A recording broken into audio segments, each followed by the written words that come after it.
Hi, everyone. Welcome back to Just One Thing. My name is Conchetta Green, and I am so glad you are here with me tonight. Thank you for setting time in your schedule. I know it's summertime, so people are traveling and doing all kinds of things, and we're still in COVID-19, so we're all dealing with family. You might hear my co-hosts in the background playing Roblox or yelling at each other. Do not be dismayed. We're going to stay focused. Tonight, I am super excited about our guest. We have with us attorney Stephanie Everett. And I am not going to belabor the time. I'm going to bring her right in so we can maximize our time together. Hello, Stephanie. How are you? I'm great. How are you? I love everything about this. This is just, I love this. We're going to talk about this later. This is great. Yeah, when we end, don't hang up and I'll give you a whole rundown. It's cool. Yeah. Really, it is. Well, I'm very, very excited to have you. I'd have to say I'm probably fangirling a little bit, so I'm gonna try to keep myself calm. But I'm so excited to have you because I first saw you online a few weeks ago. First of all, let me say this. I started doing this program because after the series of deaths that have happened at the hands of police, I felt like I got to the place where I could no longer say that politics was not my thing. You know, I'm not political. I'm like, that's out the window. I don't have a choice. And I feel like the same is true of me and my friends. So this platform is really created as just a point of education and information for me and for the people that I know. So you'll find I might interrupt you sometimes. I might ask questions, clarification. But so all that aside, my cousin James Hills has a show called Java with Jimmy on Facebook. And he did something recently when there was a vote at the State House regarding the first round, I think, of the police reform bill, right? So James went live at like 10 o'clock at night. And I'm like, what is he talking about this late? And you were on there with him. And it almost makes me kind of emotional because it was the first time I had ever seen anyone do what the two of you did. You sat there and you did a play-by-play of everything that was happening on the floor. And you gave us an idea of what was happening behind the scenes, what type of conversations, what this meant, what that meant. I've never seen that before. I was blown away by your knowledge, by your expertise. And I was like, oh my God, I don't know if she'll come. But I'm always going to show up for you. Oh. That's the job, running for office or not, I show up for my people because are often underserved, underrepresented, and unaware of what happens around and to us. We find out after the fact, and we're always reactive. That day was about reaction, right? No one saw the bill beforehand. So we're all dealing with the reaction of the bill, reaction of the 145 amendments that followed. And 145. 145. The House had 217. And so, and it's still in conference committee. They haven't resolved that bill yet in order for it to go to back on the floors for a vote. So there's more work being done. Yep. And what I found for myself is I didn't know the legislative process. So when I graduated law school, when a lot of my colleagues were going on to corporate law or going to a law firm anywhere, I went to the State House because I was, I want to be involved in matters that impact my community, things that, and have that voice. We are often, like I said, too reactive. We find out about a bill after it's come out of conference committee. Yep. Out of committee, not a conference committee, out of committee. And then we are, we're reacting to the vote that's going to happen on the House or the Senate floor when we should actually know about it when it's filed. We should know what's going on and really start building that team of, where they're going to help push it out on or try to kill it before it ever hits the floor. And because we usually don't know about it until it hits the floor, we are reacting to something that's being done to us. And that's not the way government is supposed to work. And I find that with people of color, we're so used to that system. We put our head down, we're doing our work, and then someone will say, hey, what's going on? I heard this bill is going out, and then that pulls you into the conversation, but you're being pulled in a way that doesn't allow you to really have a strong voice. And so, I should say this, I just happened to log on to Facebook, and I was scrolling, and James Live popped up, and he said, Stephanie, if you're awake, call me to get on. And so it's just happen chance that I was on, because I would not have heard him. And I was like, it's 10 o'clock at night and you're making me do this at 10 o'clock at night. But it was really good, because I love telling us what's going on, because we don't know, and we don't know how it works. A lot of people had so much to say about the Senate bill, the police reforms, not knowing it still had to go to the House, who had their own bill, and still don't know right now it's in conference committee. I had no idea until this morning. Yeah. So a lot of people don't know, but it's been in conference committee for the last 2 weeks. Yeah. So without knowing what's going on in the conference committee, we're all confused. So you just think, oh, this is what's going to happen. It's not law. It's not what, this is what the Senate said they wanted to do. This is what the House said they wanted to do. The two chambers get together. Different members are appointed by the Senate president, by the Speaker of the House, and they form the conference committee, and they try to work out the differences between the two chambers into one bill. And that's what's happening right now. That's what's happening right now. Yep. The bill then has to go back to the respective chambers and be voted on again. Oh, really? It doesn't just go right to the governor? No, it has to go. It comes out of conference committee. Oh. It'll be voted on again. But you won't have the amendments. We won't go through that process again, because that process has ended. And normally what comes out, they just do a vote, it passes, and then it goes to the governor's desk, and the governor has 10 days to sign it. And if he doesn't sign it within those 10 days, it automatically becomes law. Okay. So that's where we're at right now. One of the bigger pushes that we were talking about when the Senate was doing this a few weeks ago was that until last week, we were still slated to end our session on July 31st. Right. And I don't think people realize the sessions. That's the other big part, is that state electeds are voted in on the even year, sworn in on the odd year. So on the odd year, all new bills from all 200 legislators and the governor are filed in January, and they each go to a different committee. And so the committee has hearings, and then the committee makes a decision whether or not to vote it out of committee. If it gets voted out of committee, it then goes to the respective chambers, and then it gets onto the respective chambers floor. And so what we normally do is we talk about things at a hearing. We'll have a lot of people show up at the hearing, but we really need to be instrumental in the writing of things that impact us. The policy, right? Ayanna Pressley calls it her love language, right? Of policy.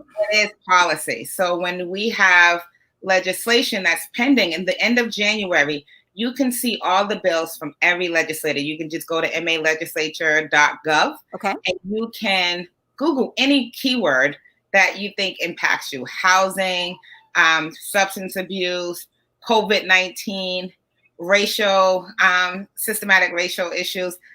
All of those things, if you just keyword search, it'll give you every bill that was filed and who filed them and who co-sponsored them. So the lead sponsor could be anyone. And what normally happens is if one rep or one senator is going to be the lead sponsor, they speak to the colleagues and try to get them to sign on as co-sponsors. So the more people you have sign on, the more likelihood it's going to come to a vote at some point. Not all bills come out of committee. Not all bills make it to the floor. Yep. And because of that, there's some things that we want to make it to the floor. There's some things we don't. So one of the bills that's been kicking around for many years is the making seatbelts a primary enforcement. So right now, police can't stop you if you just don't have your seatbelt on. Okay. But if you are speeding and you don't have your seatbelt on, they're stopping you for the speeding, and then they can cite you for not having a seatbelt. So if you make it primary, the police can stop you. And so in the Black and brown communities, we've been fighting against this for a while, because obviously that means it's giving the police more reason to stop Black and brown people, which we all know the data says that we get stopped more than any other race. And so that's been the fight on that bill. And so, we talk about that bill when it's about to have a hearing or after it's having a hearing. And then we, but we've been successful of getting it put into reading, which means if you hear someone saying it's going to third reading, the bill basically is dying. It's not going anywhere. By the third reading? For the third reading, yes. Okay. reading kind of is like, we're not going to do nothing with this bill. I was saying the legislative cycle. So you get sworn in January of the odd year, and the session ends on July 31st of the even year when the state electeds are going back for re-election. So every 2 years, state legislators have to go for re-election. The same with city council in Boston. And so our legislative cycle is really from January of the odd year to July 31st of the even year. So when we were fighting about these bills and trying to get something passed with the police reform, some of the complaints that we were hearing is that we should wait until the next session. The problem with waiting, I said this on the live, is that now it will have to be assigned to a committee, which would probably be public safety, because it's all about police. Public safety would schedule, all bills get a hearing. So you'd have to wait for the hearing, and then the committee would decide whether it would come out and make its way through the chamber. Now, we skipped that and doing what we're doing right now. There was no hearing. The House side did do a public comment period. The Senate side did not. And I think the House side did it in response to the varying opinions about how the Senate moved the bill. And it was that at first the House was supposed to be something that it was, you can submit your comments. I think they were going to have a listening session, more like a virtual hearing. Instead, they decided to have you just email in your comments on the bill. And so a lot of people were not happy with that process, but that process is actually what will happen in January if this bill is not signed. Luckily, our legislative session, because of COVID-19 and everything being pushed back, they have pushed it back to December 31st, but we don't want to wait till December 31st. We actually want to get it done. And it's just, there's a lot of things in that bill that people like and a lot of things people don't like. It's not the best of both worlds. The bill, and I think conference committee's job is to really make sure that there's some, all voices are heard, and then it will go to the chambers, they'll vote on it, and it gets to the governor's desk. So we'll see what that looks like, but this is just the start. So we'll be back with more stuff, but this is just the start. It's so intense. And I'm telling you, for those of you watching, you can see why I was so riveted by Stephanie talking, because I'm like, I never heard about any of this. So this is kind of amazing. But I want to hear more about you. So there's a couple of things that I know about you, and I would love for you to share some of your story. I think it's really important for people to get to know you a little bit more. I know that you're married with a blended family. Fun fact, she has 9 children. 9. She has a blended family with 9 children. I know that you run your own law practice. Yes. You've run for office before. Yes. I don't know if it was the same office, but you have run a campaign before. 3. This is my 4th time. Oh, 4th time. Okay. Final time. Look at that. We'll talk about that. Okay. Yep. So you're married. You have a story. All right. So tell me about tell me whatever you want us to know about you, your story, and like your entry to politics. Like, where does this passion come from? Because you got a lot of kids, and I don't know what kind of time you got for all this. So there are 9 children. So happily married for 15 years, and we have a blended family. So my husband came in with 3, I came in with 2. We had 3 together. And then my little cousin is my foster son. He's been with us for 6 years. So he's just been so that's where we got the 9. And I always say 8 is not enough. And that's where they come from. So I was born and raised here in Boston, in Mattapan specifically. And we've lived in our home for the last 13 years, still in Lower Mills, Mattapan section. And what can I tell you about myself? So my dad spent 90% of my life in jail. My mom suffers from mental health issues, and so did my stepfather suffered from substance abuse issues, and he died at 35 in 94. And so we had a lot of turmoil in our home, but the 12th Suffolk, the seat that I'm running for, was really my home. They were the ones that the mothers and fathers rose to the occasion. They never turned me away. And it was easy just to say, she's the troubled child, that there's a lot going on in her home. I don't want you to hang out with this one, go do something else. And I had some of that, but not a lot of it. What I got more of, people bringing me in and saying, you're worth it. You're worth the time. Let's figure out what you need. And one of the stories I love telling is about a mother who passed away a few years ago from cancer. But it was the day before SATs, and she was kicking us all out of the house. And she's like, "You got to go home. You got to get rest. You have SATs in the morning." And my school was one of the people who just was like, she's not, she's going to do whatever she has to do. Mm-hmm. And I had the intelligence in school. I just didn't have anyone who was really saying you have to go to school every day. There was no one checking my homework. I went to Latin school when I was in the 7th grade. And I had no idea, but I also didn't have the family support. And a lot of these exam schools, you need this family support to keep you structured. Yes. So I had the skills. My teachers would always say, when you come in, you're like, and I was an A student, but I would always fail because I didn't come in all the time. I didn't have anyone who made me come in. But Miss B, she called me and it was like, "You're going to take SATs." And I said, "No, I'm not. I didn't sign up for them. No one told me about them. I don't have the best grades." She showed up the next morning with pencils and a check and said, "You're going to take your SATs." And so that's how I got into college.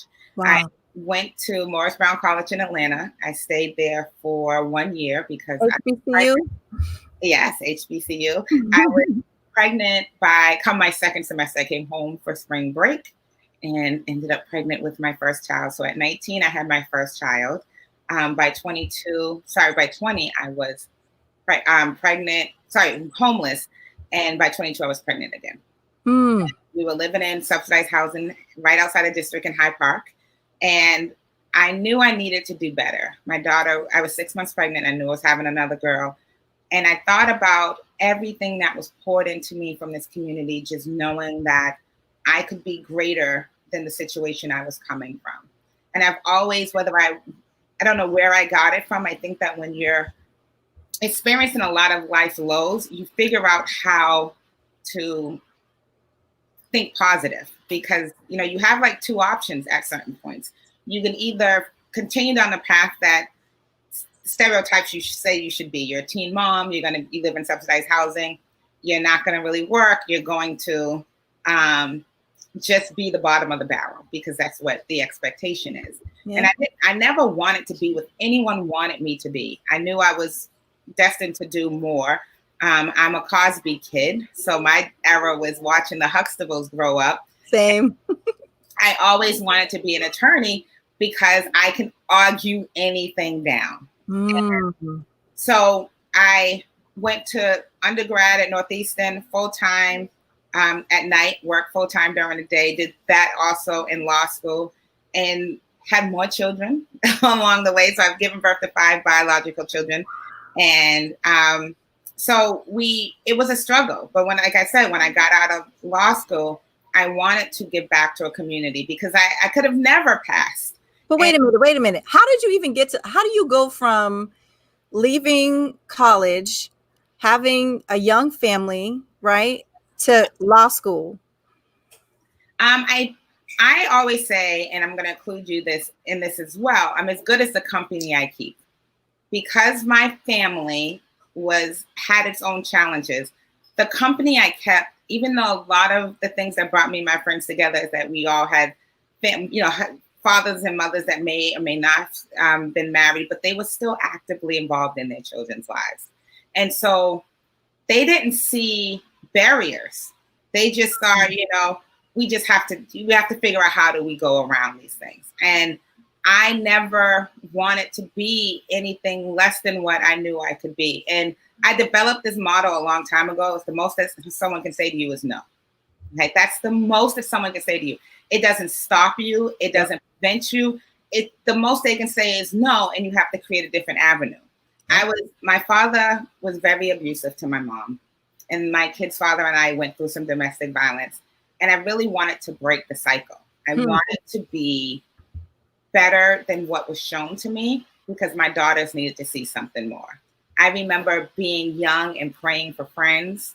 I remember, just having these moments of, I want this love. When I went to college the first year at HBCU, I remember my friends calling they would call their mother on a regular basis. And you would hear them say, "I love you, Mom. I love you too."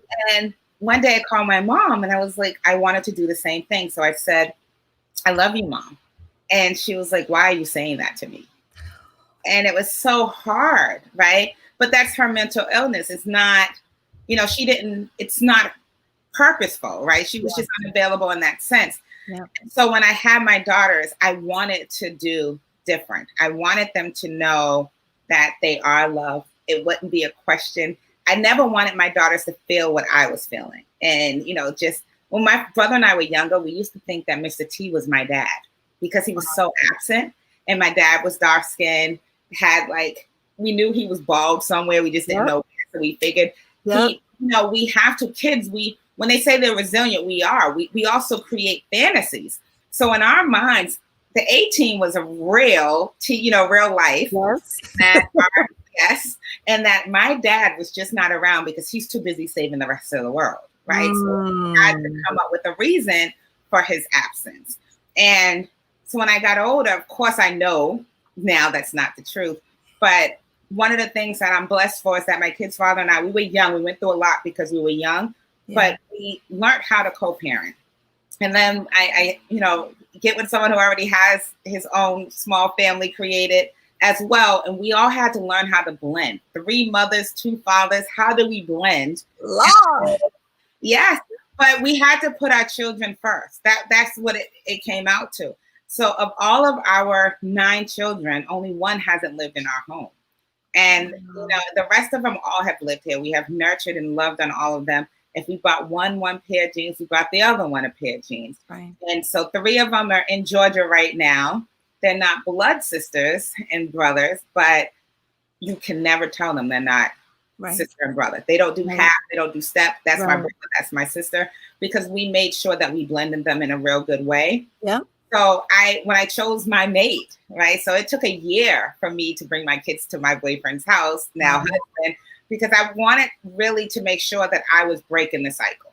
I wanted to make sure, I had this person, and he jumped right in and was like, you go to school, I get the kids after school, and it was the love of him, the love of my community, the support system, the circle I was keeping, who was, they were really big. My sisters in life forever will tell you, we knew she was going to be something greater than what she was in. And constantly remind me, you have to do more. What about this? Didn't you talk about being this person? When are you going to finish this? And so even when I wanted to hang out all day long, they would remind me, don't you have school tomorrow? They kept you accountable. Yes. And we all do that. Yes. Sometimes without, subconsciously we're keeping each other accountable. But we as adults have said, I plan on saving this much for the rest of the year. Yep. Make sure we do check-ins and hold me accountable to that. Yes. I'm good at buying stuff for everyone else and not buying for myself. So I want AirPods, whatever those things are. I call them both. The AirPods, but I say all kind of stuff. Yeah. Whatever they are, the white things. So I just told my best friend last week, do not let me buy anyone anything else until I spend $180 on myself to get these AirPods. Yes. Right? And so I was on the ones that are attached to your phone. The corded ones. Yes, whatever it is. Yeah. And she was like, did you get them? I said, no. These are the ones that come with the phone. And she's like, don't forget. But that's how we've been. So my friend is also an attorney. So there was a lot of accountability. There was, their parents didn't expect me to do anything different. They did not. I remember I used to be late to everything. And one of the parents was like, you're constantly late. You got to fix this. Right. And it was to birthday parties where you think you can be late. Right. But they held me accountable because it wasn't just showing up late for a party. It was showing up late for life. Right. And whenever you show up late for life, you're missing out on some things. I didn't know you were going to come with a whole word tonight, but yes. Yeah. So, I have these things in me because people poured into me. Yes. They poured into me in a way. And as someone who is a daughter of this district, it is my job to pour back. Yes. It is my job because I've lived in the state house for 3 years dealing with legislation. It's my job to, as tired as it may be, I'm going to sit on this live for 2 hours with James and make sure we know what is happening to us, right? Because that's my job. And I've run for office a few times. I've run for the seat I'm running for now. This is the second time running for this seat. Okay. And, this they people, it's like, you can't wear white after Labor Day. Who said you can't wear white? They. Who's they? You got to point them out. I need to meet them. I need to talk to them. I need an explanation on where we got to they, right? Yep. And so when I was thinking about running again, I was having a conversation with a lot of people. I was like, well, you've already run 3 times. Your time is over. According to who? I think at the end of the day, talking my daughters who I poured into, they were very instrumental. They did not understand at all how I was questioning running for a 4th time. And I was like, well, they say if you run more than this, then, they start naming you different things. You're at the bottom of any article they write. And my kids would call me out. I was like, well, who's the they? Come on. And so I had to think about this. And so if I have a message for anyone, if you want to serve, you serve. If you're called to serve, you do what you're called to do. And they can't tell you how many times you should run. And I think that's the important thing, is that we get grouped into this. You can't do this. You can't do that. And I spent so many years trying to relearn who I am, what I like, what I don't like. It's really hard for me to listen to the they I've never met before and let them decide for me who I am. So that's where we come up at. Wow. No, this is wonderful. Okay, so then you spent time after you got yourself established, you went through law school. You said you decided to go directly to the State House. Yes. And you spent time there doing what? Like, how do you support your family working a job at the State House? Is that like a difficult thing? Like, it was very difficult. I took I think it was like a $12,000-$15,000 pay cut to go be a public servant for us. Can I just say this? That's something that also makes it really hard for people of color. Yes. It doesn't pay well. It was $40,000. Oh. It wasn't 40 hours a week, 9 to 9, and Saturdays and Sundays if you had to staff the senator. Yes, 9 to 9, no overtime pay, $40,000. You took calls all day, all night. And, it's a calling.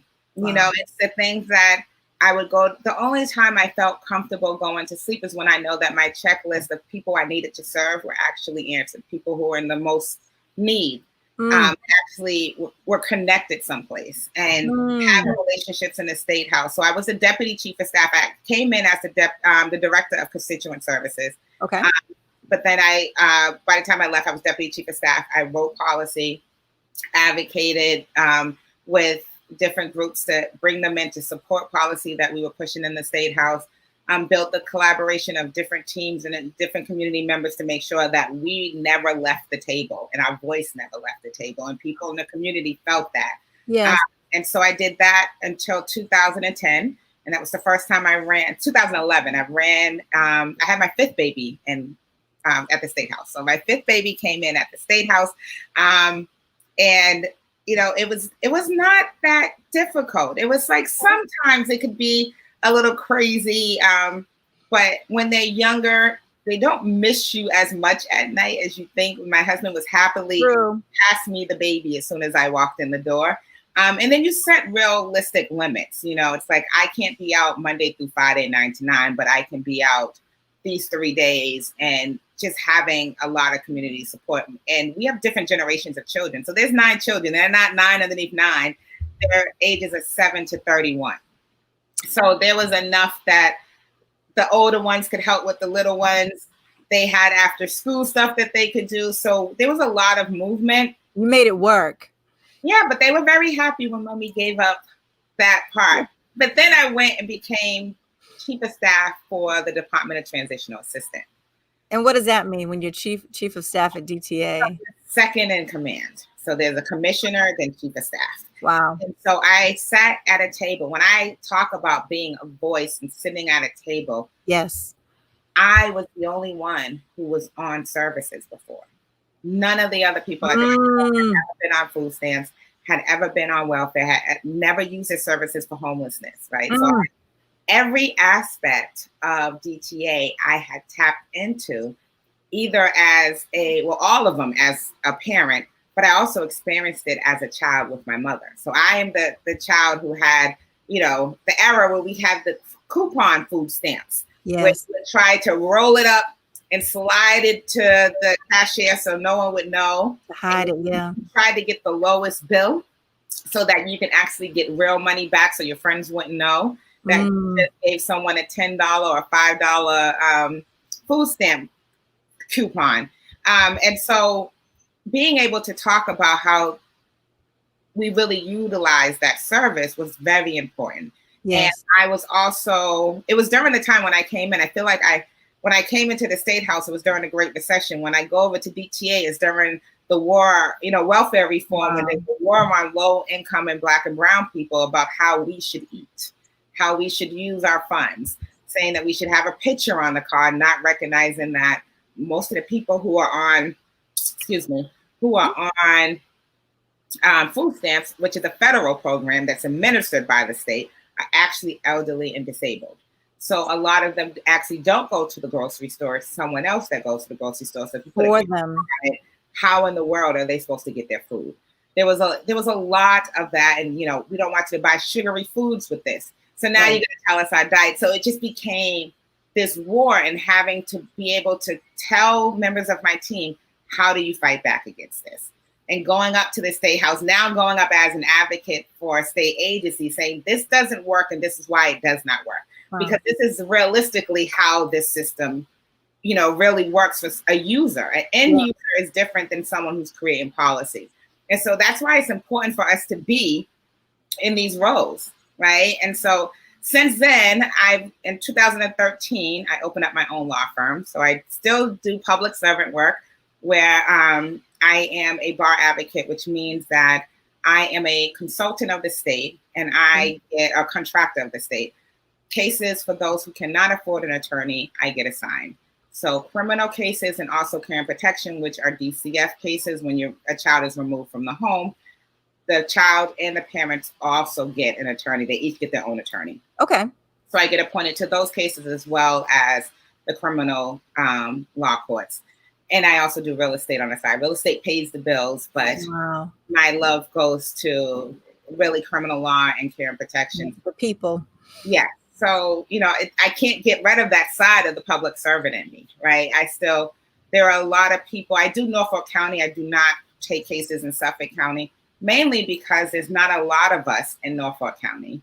So there's not a lot of us, meaning attorneys of color in Norfolk County, but there are a lot of end users in the court who are of color. In that county. Yeah, when you're talking to a judge, you can speak to people differently. I remember having a guy that they kept bringing back because he wouldn't talk to any of their attorneys. Yeah. And so they waited until I was coming, and they were like, we tried 3 attorneys. He won't speak to them. We think he needs a court clinician evaluation just to see if there was something wrong on why he wouldn't speak to them. Yeah. And I went downstairs. I looked at who he was, his record, and I knew what it was. So I went downstairs and I said, we got 2 options here.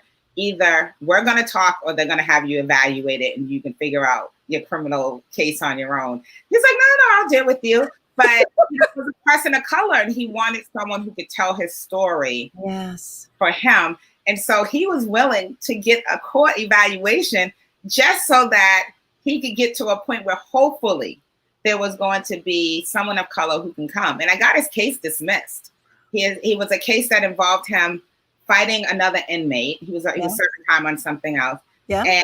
And what got him is that when he told me the story, the guy came into a cell. I said, oh, so he came into your house, right? And so, I know what that means. Your cell is your house. That is where your personal belongings are. If someone comes into your house on the street, I have a right to protect my home. And that's how he took it. Yes. So he was like, yes, you get what I'm saying. And that's how I had to tell the court.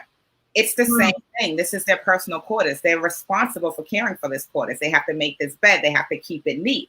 And then someone came into their quarters and he's protecting himself, right? And that's how we have to relate to each other and have these conversations. So I pride myself on being in the criminal court, but a lot of people will say, Stephanie, how many cases have you won?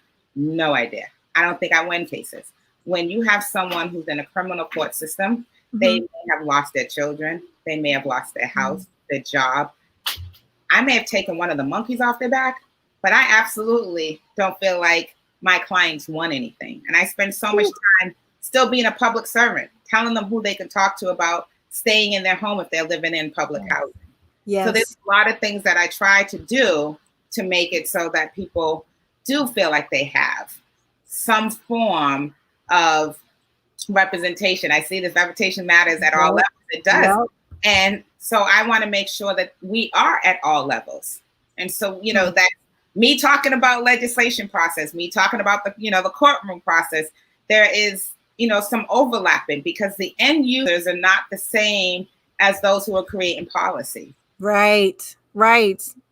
And we need to make sure that those who are actually having to do this work know what it looks like when it's actually applied. We have a law in this state where it required children who wanted to get their license to actually go to driving school. Sounds great. However, when that law passed, driving school prices went up. And so we have family members who cannot, because of a disability or whatever reason, Yes. And we talk about, we want people to be more, you know, self-sustaining and not rely on services, but you just made it harder for them to help their kid get a license that could help them get out and do more things in the community if they could get a car and drive them around. And so, you know, we have to look at what that looks like. It's great. We want kids to get this. I'm not saying we don't want them to get driving education. Right. We want them to have it. We want them to know about not talking and texting, all of those things that are very important to make sure our kids come home every day. Same like Black Lives Matters, right? Like as a mother of 4 sons, their job every day is to come home. Right? That's their number one job. The same thing when your kids get in a car, you want them to come home. There's Procter & Gamble did a commercial about this, right? Where the mother is waiting, they're waiting for their kids to come home. They went driving and they're like, don't be out too late. It's our reality. And so for that, what do we do? How are we making sure that our voices, when we pass these laws, how is it going to impact those who don't have $750 to pay for driver's ed? And then it also requires parents to attend one of the sessions.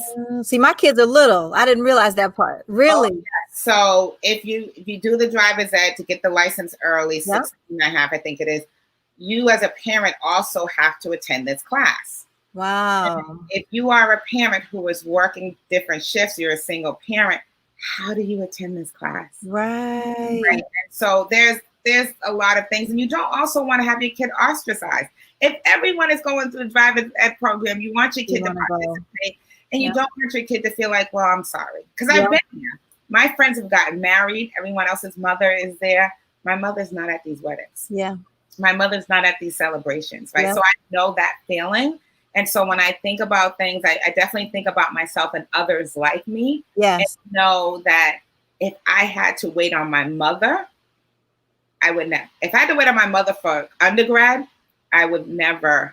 The school tried it. And at Morris Brown, they called her, like, we need your taxes. Yep. And she sent them some paper form that she wrote out by hand. They said, okay, we get it. You're an independent student. Yes, I was trying to tell you that for 3 weeks now. Yeah. Thank you for finally getting it. Well, let me say this. You said something that I think I definitely want to draw and highlight for women of color who might be watching, even men of color who might be watching. You know, you said you have this skill set and that you could be working in your county, right, where you live, but you choose to work where there's less representation so that you can take care of your people there. And I think it just, when you said that, it made me think, wow, I think it's important for us to sometimes push ourselves into uncomfortable spaces where we can feel like we can make a difference, even if we are the only at the table, right? I am often the only one in the courtroom. See? Staff and otherwise, right? Like staff, probation, some courts have more diversity. But yes, I'm often the only. And but because of who I am, because of my understanding of what happens, I'm very clear that we have to be in these spaces. You know, I've sat and talked to a lot of my colleagues who have had issues with, a stop that is racially motivated, and they don't really know how to have this argument. And it's like, just have it. If you want me to help you, I'll write an amicus brief on it, but you have to have it. We can't feel like you're an ally, but then you're ostracized because you don't want your other colleagues to feel like you keep saying race. Race is a real issue. And, you know, I think one of the things that's so shocking to me is how when we talk about the race issues here in Massachusetts, people keep saying it doesn't happen here. And I welcome anyone to go to any court once we open back up to the public, and you will see that it does matter here. Yeah. It's not on the scale that gets covered by the media. It's not on the scale that, you know, we luckily haven't had, you know, a George Floyd situation, but we have had situations. And I've had many clients who, because they didn't put a blinker on, going into one other lane, they get pulled over, dogs get called, nothing is found, and the police are still searching cars. And that just happened last year. So I've had people walk through Brookline, and the report literally says they were walking around with no purpose. So I am saying that we have a lot of work to do. And it's not just the police. Wait, did the report really said that? Sure did. Like, that sounds so post-emancipation. Yeah. So when people say that it doesn't happen, these are just samples. That happened a few years ago, well, like in 13. But I will say that it's new enough that in this century that we're still dealing with this. Yeah. And I also charge people, don't just get stuck on the police reforms.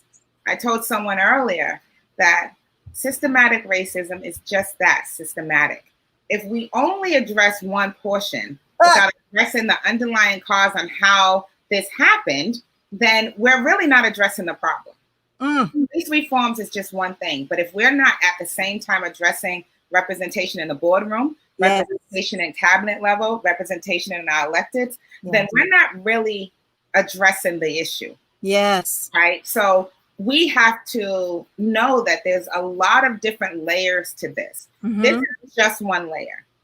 And if we think about how do we address systematic racism, you have to think about everything that you may not think has a racist undertone and see that it does, right? So, you know, even me wearing my natural hair, I've been natural for 10 years. Yeah.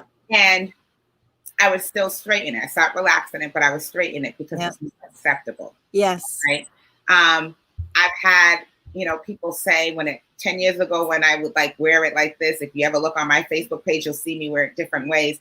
And people would be very shocked that I would wear my natural hair. We're in a time now where we can celebrate our, you know, our God-given hair. Yeah. It wasn't always the case. I've been in jobs where I've had people, I went to a training in one of my jobs, and the training was an assertiveness training. And my manager asked me why I was in the training. I said, because I need to learn how to be more assertive. Yes. And she said, no, you're already assertive. I'm a legal secretary. I push paper, I do calendar. I don't do anything that shows any part of me that is assertive. You know, I don't push back on anything, but just the mere presence of me made them believe that as a Black woman, that I came with this attitude. I had this, you know, whole thing about myself, and I didn't. I suffered from a lot of insecurities for a very long time.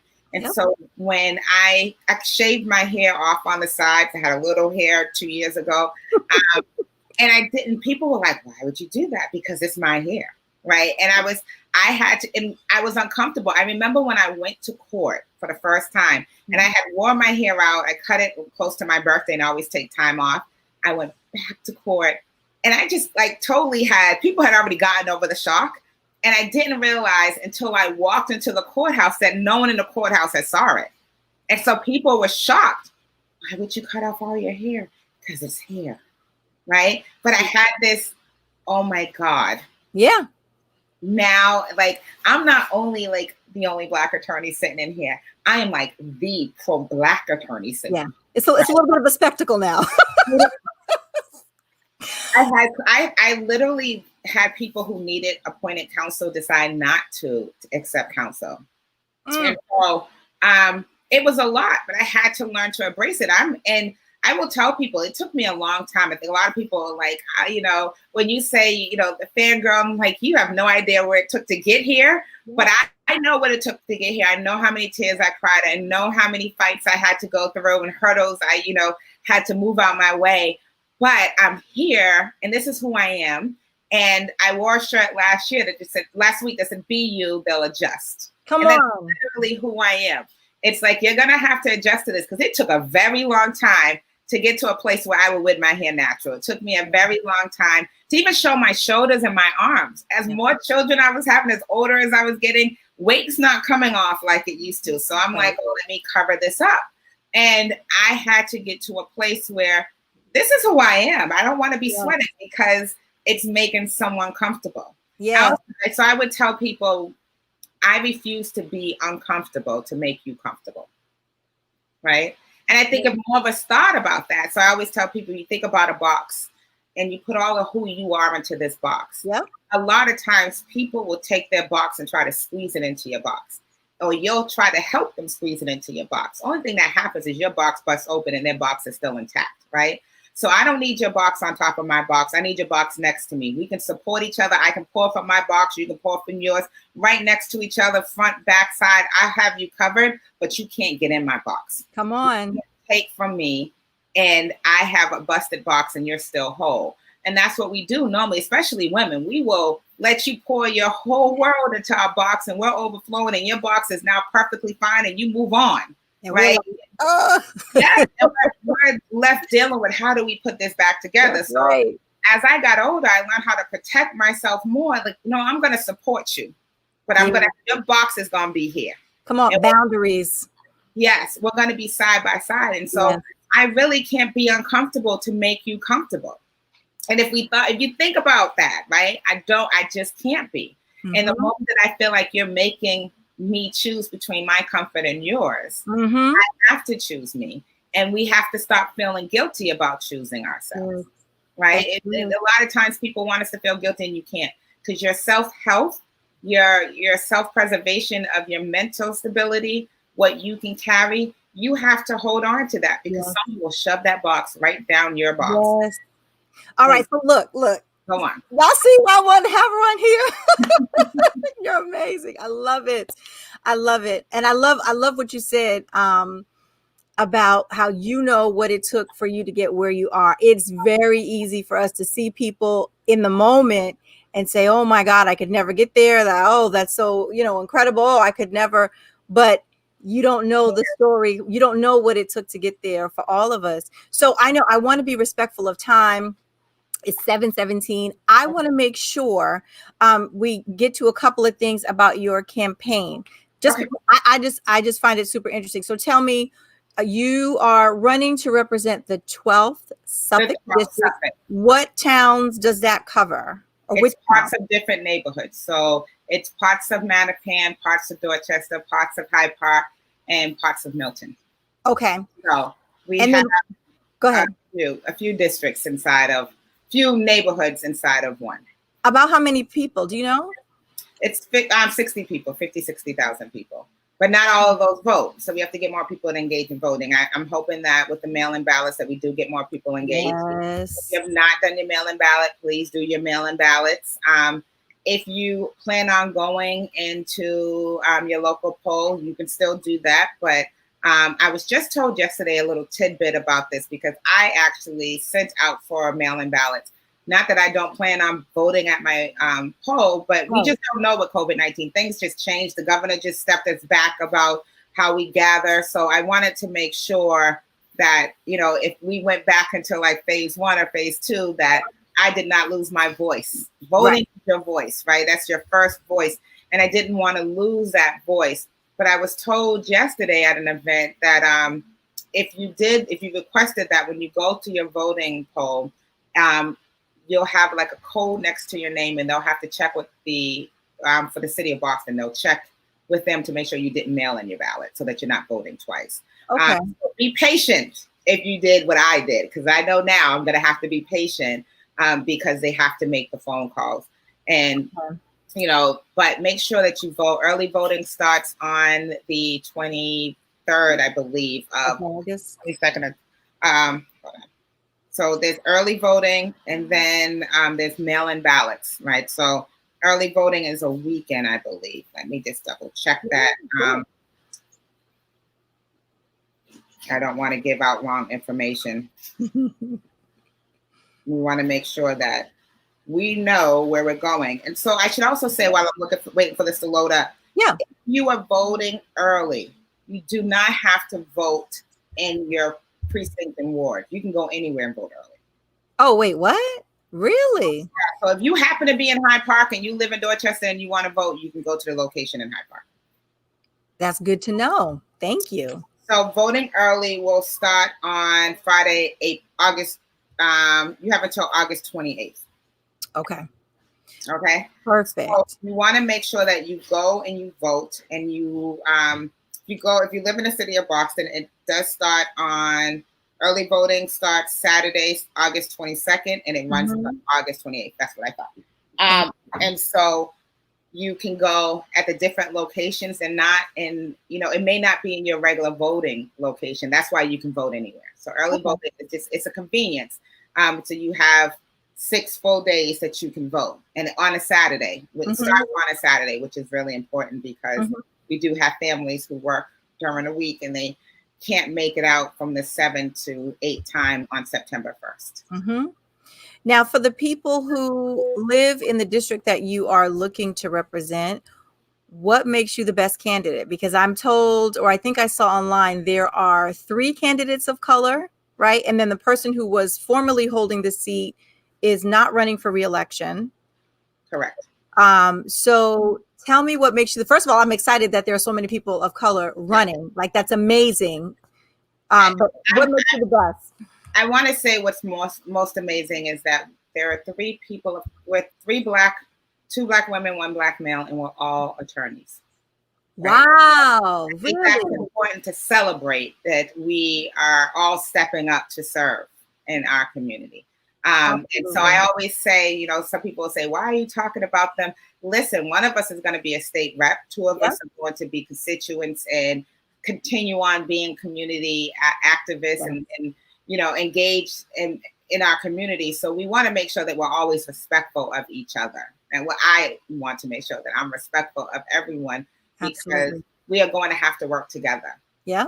I think I know the difference between us is, one, I have this huge family, and I have a child with special needs. So, I entered to this race on August 13th, really because of my son and the challenges I was facing. Again, my law degree meant nothing to special ed. And I needed to reach out to this community once again. This community really helped me center on how I educate him. But more importantly, they taught me to have patience for myself and for him, because I expected something from him and he expected something from me. And we had to come to an agreement because we were butting heads. He was crying, I was crying. And so I'm a mom. I think that, out of everyone who's running, I am a mom. I have these small children, not too small, but they're younger. And I've been in the State House. I know how the State House works. I am the only candidate that has State House experience. And I'm also the one who can actually start on day 1. And for me, day 1 is September 2nd.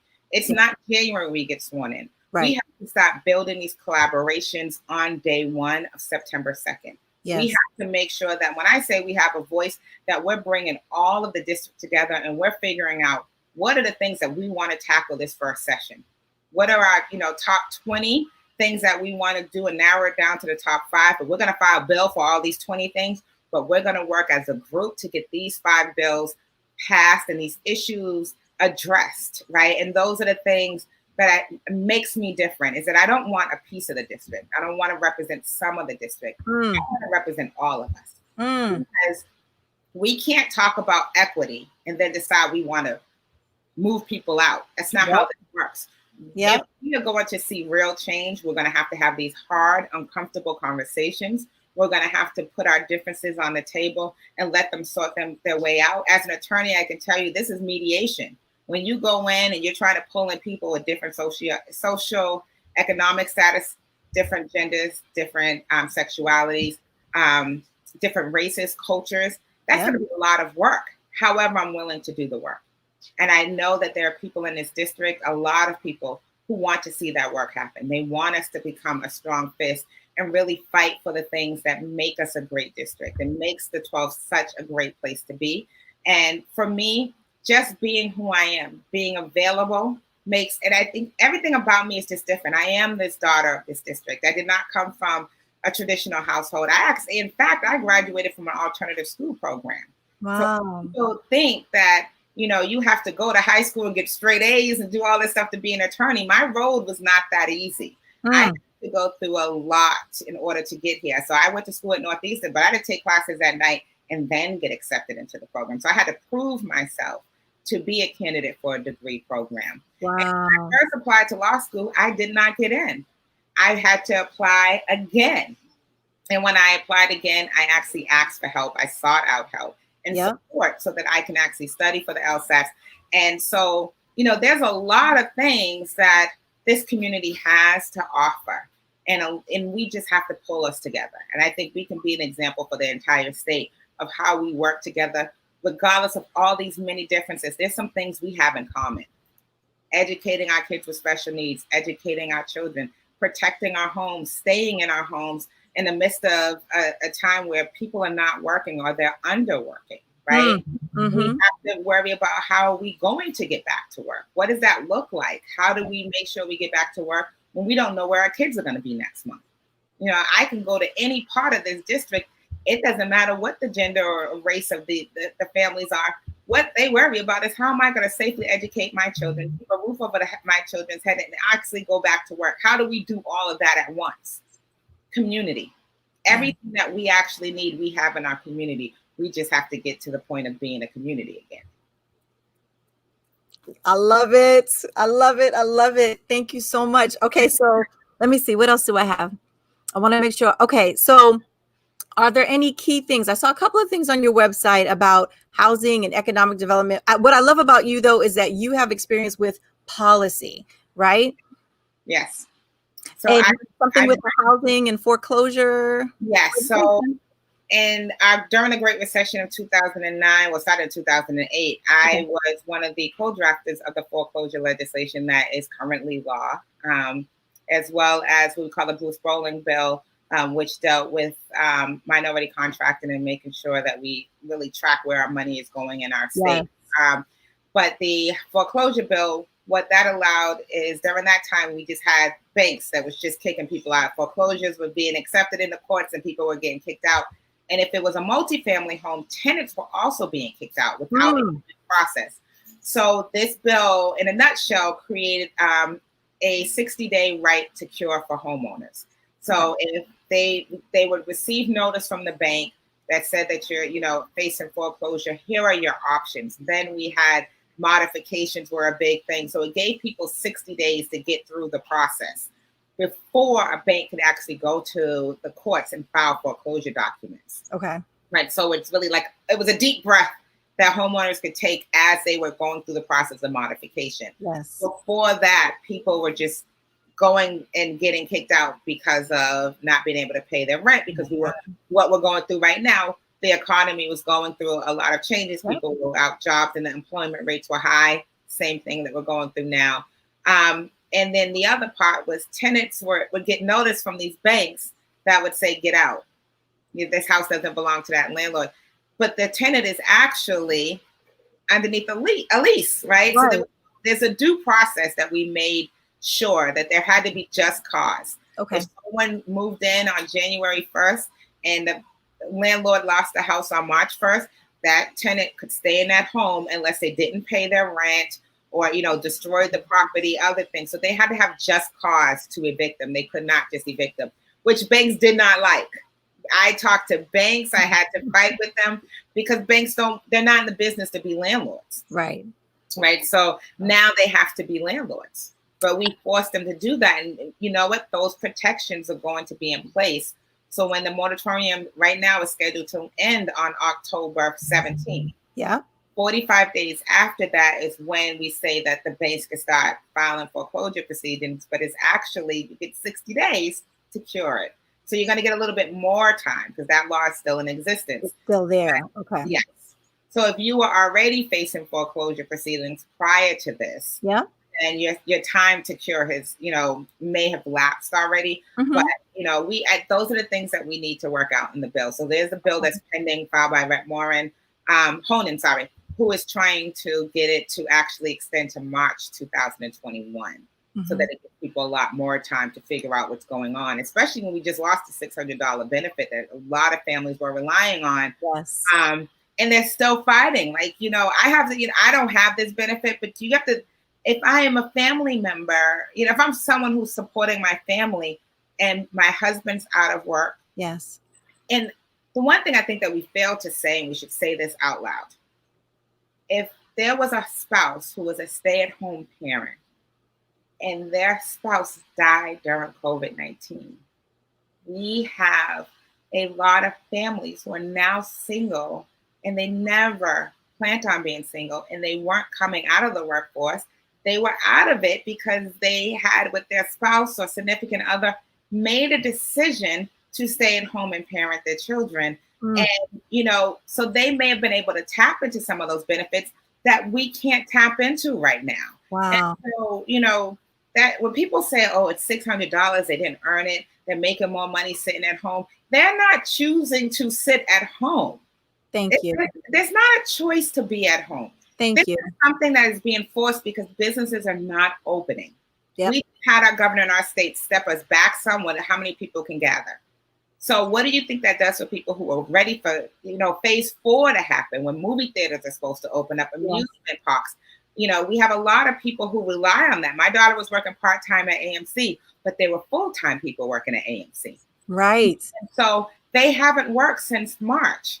Oh my God. My stepmother just told me the other day, one of the things that she brought to my attention was she's a retired MBTA employee, but she started, a lot of people retire and they still want to keep busy. Yes. She's the bus monitor for Boston Public Schools. She has not been able to collect that because she works for an educational employer, which means they don't usually get paid in the summer.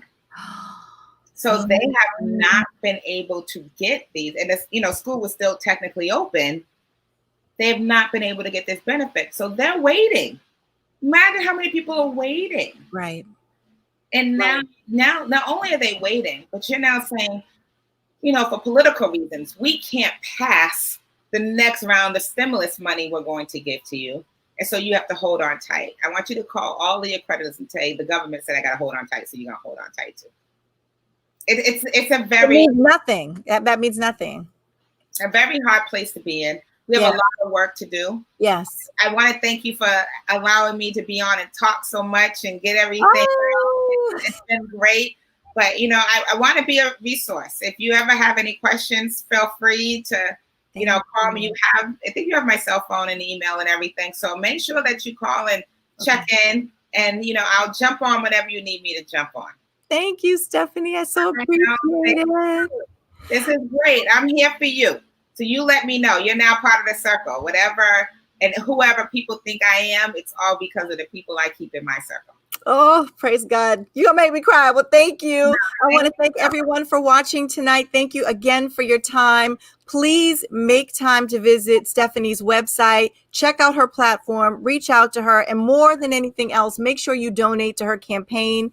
Campaigns are not done for free. It costs money. And whatever money you do have, maybe put aside a bag of chips, throw $5, $10, $15, $20, whatever. Just throw it at her campaign just to be a blessing. Okay? You don't have to live in her district. Well, 25 days to election, so donate 25. Those are simple number. Donate 25. Sign up to volunteer. We do need you. Do it. Our voice. This is our time. And don't let it pass us by. I'm here for you. Let me know what you need. Thank you, everybody who was watching and all the comments that came in. I appreciate you all so much. Thank you, guys. Everyone, have a great night, and we'll see you next time on Just One Thing.